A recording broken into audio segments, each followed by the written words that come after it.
Senua finds a unique courage to keep pushing forwards on her quest, no matter what.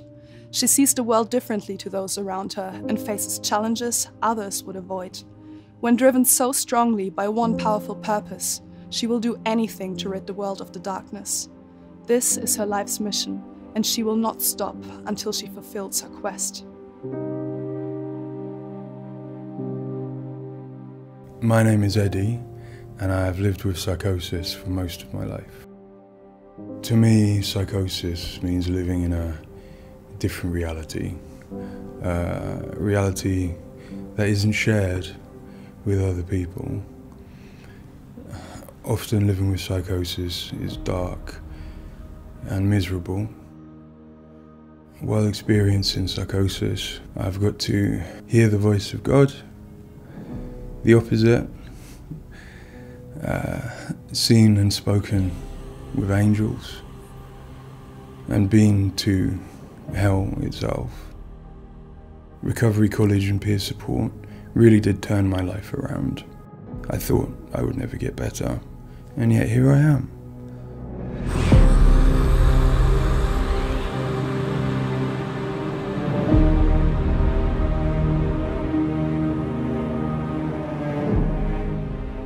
The things that Senua experiences in Hellblade are very similar to some of my own experiences.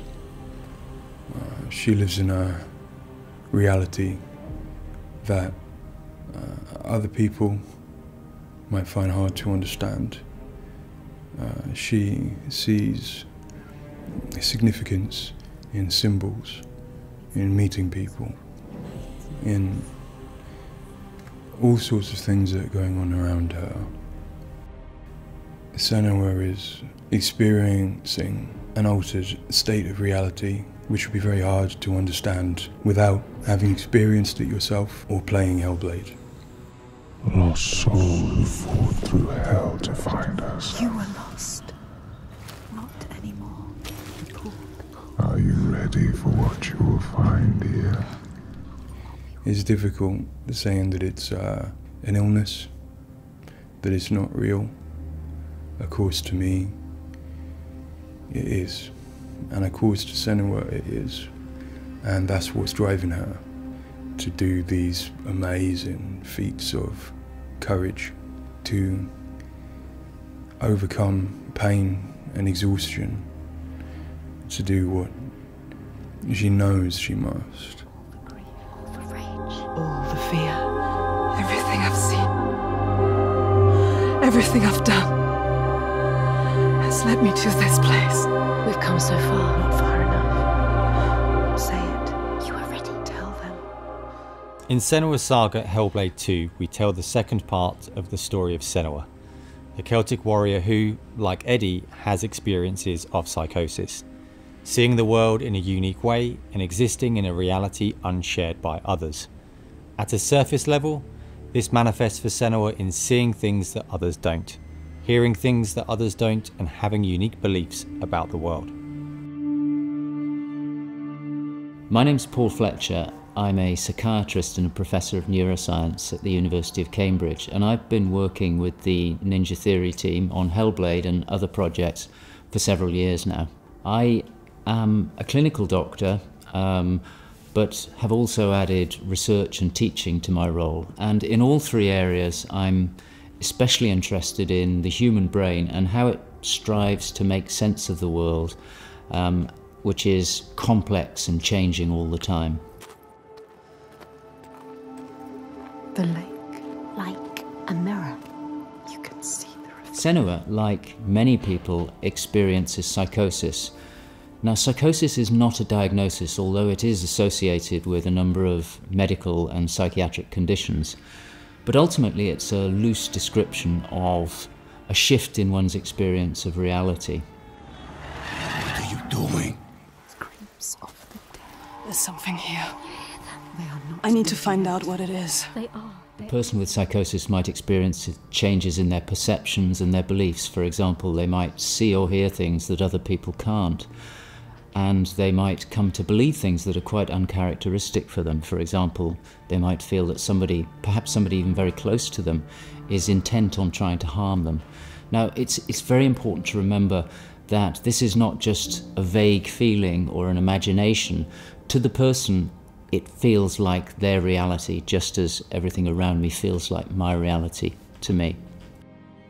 I, like many people, feel that in order to even begin to understand psychosis, we have to start with thinking about how the brain works in general, how it makes sense of the world around it. And when we do that, we're repeatedly confronted with evidence that actually it doesn't just rely on the evidence of our senses, but it actually relies on what it already knows, on its predictions, its anticipations, and its expectations.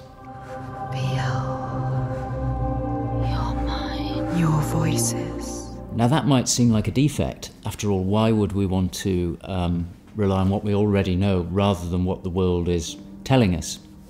But if we did act simply as passive receivers, we would be completely swamped. We'd be like a newborn infant trying to make sense of the colours and shapes without any way of having a framework to try and understand those colours and shapes. Our senses are bombarded with information from the world that's rapid, it's intensive, it is noisy, ambiguous, unreliable. And if we were to try and make sense of that without imposing patterns and expectations, then it would be like trying to assemble a multi-dimensional jigsaw without knowing what the picture was on the box. Many of us think that the brain ultimately is an organ that makes predictions. It craves patterns and associations in order to make sense of the world. And without that, we are confronted with a feeling of uncertainty, of anxiety, of distress, even of fear. They're calling. Something is drawing. Where do these predictions come from? Many of them are actually embedded in the structure of our brain, probably wired there by evolution. Many of them come from our earliest experiences as babies, trying to make sense of this new world that we're born into. Many come from our early childhood experiences, from what we learn from others and how we interact with others, from our parents, our teachers, our friends.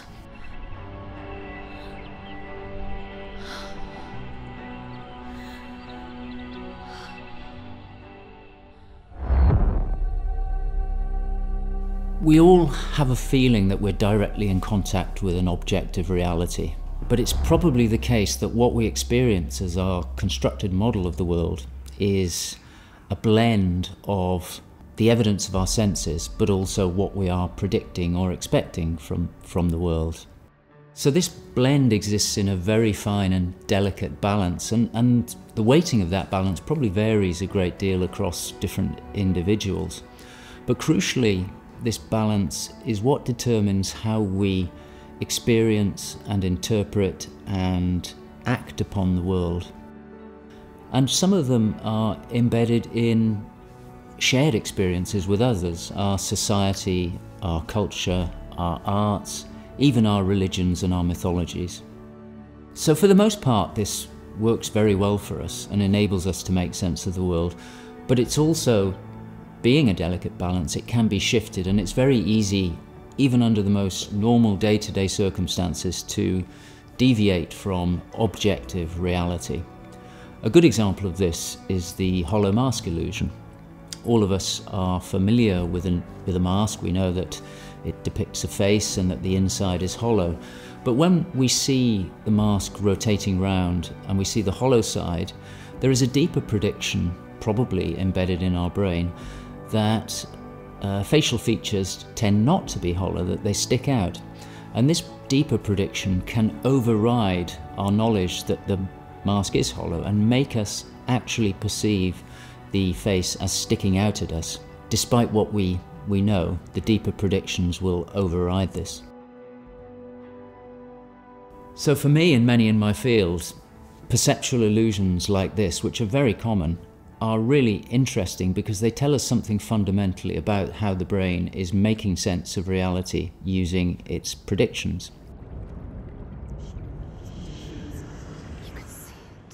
But more than that, for me, it's very interesting because it begins to give us a sense of how psychosis might begin to emerge. Psychosis is this experience of an altered internal construction of one's reality. And it seems feasible that this is dependent upon this balance I've talked about between predictions and evidence. And it is probably the case that some people tend to weight their predictions more heavily. This, in many circumstances, is advantageous because it means that they can discern patterns and associations that perhaps other people can't. But if that balance was shifted further by different circumstances, then it may well be that they begin to construct a reality that doesn't accord with the world around them. What might cause that shift? Well, a number of things. It could be caused by stress, sleep deprivation. It could be caused by illness, neurochemical disturbances. It's also the case that our experience will change how we predict things. So a very profound experience, for example, of trauma, could powerfully change the way in which we make predictions about the world and shift us from this delicate balance into a state of psychosis. In the case of Senua, we know that from an early age she was able to discern patterns and associations that perhaps other people couldn't. And on top of that, her childhood and adolescence had a number of traumas in it. Her father was abusive and he accused her of being the cause of evil and darkness. Her mother, who had the same capabilities as she did, was actually sacrificed for the same reason. And in addition, her village was attacked by Vikings and her lover was brutally killed. And it's possible that all of these traumas would act on her natural tendencies to topple her into this psychotic experience that is depicted in Hellblade. With every defeat, the dark rot will grow and soon it will take her soul.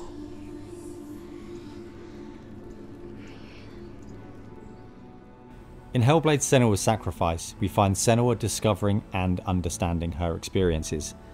They're relatively new to her, and the pain and torment feels at its most acute.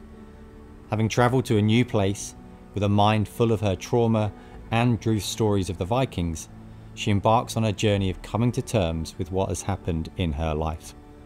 Ultimately, rather than finding the unachievable certainty of rescuing Dillion, she achieves certainty in the realisation that Dillion is gone forever. She learns to accept his death, and in turn her experiences of psychosis. Even in darkness, the wonder and the beauty of this world never leaves us. It is always there, waiting to... In Senua's Saga, we find Senua at a different place on her physical and mental journey. Empowered with the sense that she has overcome her own darkness, she's now compelled to follow a new quest, to save her people from that same darkness. You smell their fear.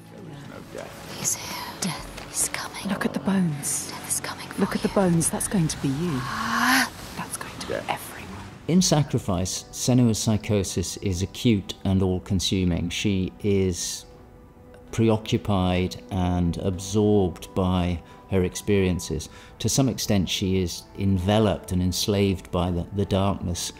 She cannot ignore her voices and visions. She's totally committed to the quest within her altered reality. In Saga, there has been some resolution to this. There's no miracle recovery. She still experiences the voices and visions. She still has a changed reality. But the balance of power has shifted. She is the one who is able to be in control. She's able to resist and challenge the voices. She's able to make decisions that much more clearly reflect her own goals.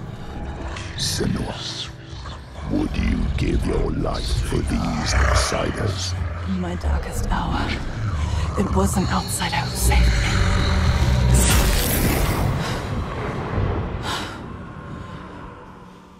And in addition, in Saga, she is able to encompass the reality of others. She sees them for the constructions that they are, and she is able to interact with them, and I think that's a very powerful change and a very important area to explore. They have lost everything. In Saga, we've had the opportunity to explore the next phase of Senua's mental health journey. One where she's come to a place of understanding, but where she and us as creators have new challenges to overcome. Where Senua's belief system will clash with that of others. Her experiences will play out in the presence of people who don't share her perspective. And where she feels a new sense of power in being chosen for the quest, but also a new weakness, bowing underneath the weight of responsibility that sits on her shoulders. Wait.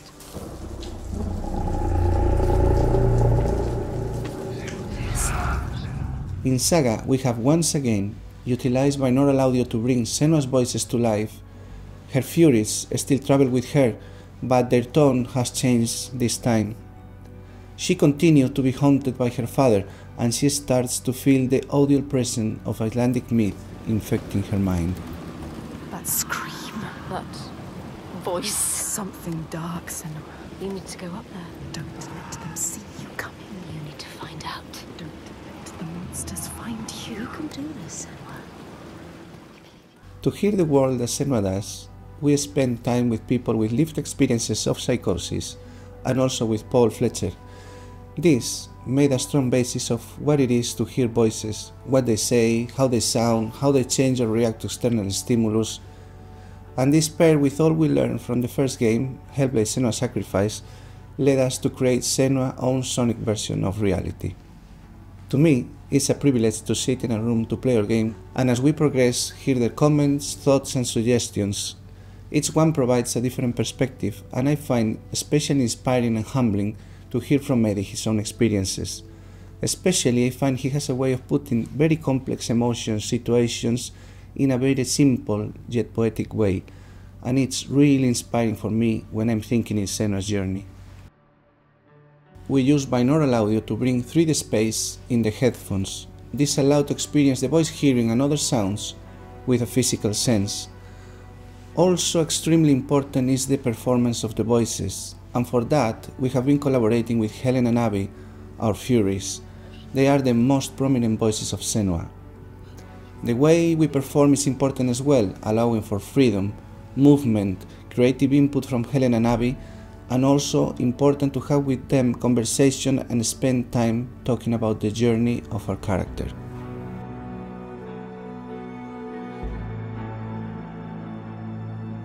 There is a lot of time gone into experimentation, so every sound in the game is connected in some way with the emotion that Senua is experiencing as she travels through Iceland, from the sounds of the nature to some of the musical moments. What's a sign? Beyond of its uniqueness or not, I find that for me, something extremely important is to create a connection beyond the game. So in understanding Senua's own reality and going on a journey with her, I hope our players will understand better how people experience reality different, and in doing so, I feel, we break those walls that keep us distant and lonely. My brothers used to come here to practice fighting. Sneak out. Follow them. For Saga, in order to bring Senua's experiences of hallucinations to life, it was very important for us to listen to people's real lived experiences. It was then a case of thinking about how Senua's world and reality might look when faced with these types of examples. This would have been impossible without Paul Fletcher and amazing people like Eddie and Kathy, who've been so open and honest about what they have been and do go through on a day-to-day basis. I think it takes real strength to be able to talk about such personal things to a new group of people. On the visual side, we have lent into things like repeating fractal geometry shapes, cymatic patterns, with lighting and post-processing changes to all help reflect the current feelings of Senua.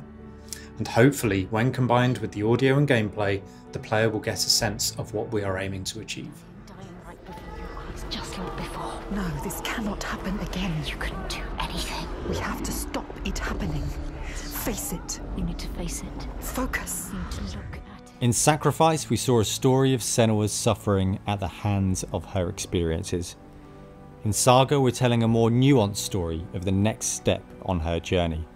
One where she has found a greater balance, but where her experiences are just as strong. Where rather than being a victim to her experiences of psychosis, she is driven by them on a path that only she sees. Bringing sin with you. The gods cannot be killed. One thing that I find very exciting in Saga is that there's an attempt to explore something that is really neglected in my field, which is the experience of a dual reality that some people have. People who have had Senua's types of experience have spoken to me about this feeling that they have their own reality, but they also recognize the reality that others experience, and it can be very confusing, it can be disorientating. And it's exciting to me that the game contains an explicit attempt to portray this experience of dual realities, and I think it'll be very interesting to see how people respond to that. It's amazing what has been done and what's been portrayed. I think it's really difficult to turn words into what other people might be seeing, but I think I'm always blown away by what Ninja Theory come up with for their games, and I'm really stunned at the quality of, you know, the things that she sees and the sounds of the voices that she has. I think they're pretty realistic. She's getting closer. Yes, she can feel it. I hope that the game will help people who maybe don't understand psychosis or don't know very much about it to start with. I think by experiencing some of what they will do in the game, I think it brings to life a little bit of what it's like to have psychosis, and I think hopefully people will learn from it. Now I'm working as a peer support worker, and what that means is that in my case, in the job that I have in my role, it means that I go to see my people, to see my peers. We talk about how things have been. The way that Hellblade has captured the experience of psychosis is nothing like I've ever seen before, in terms of its realism, in terms of its fairness to people like me.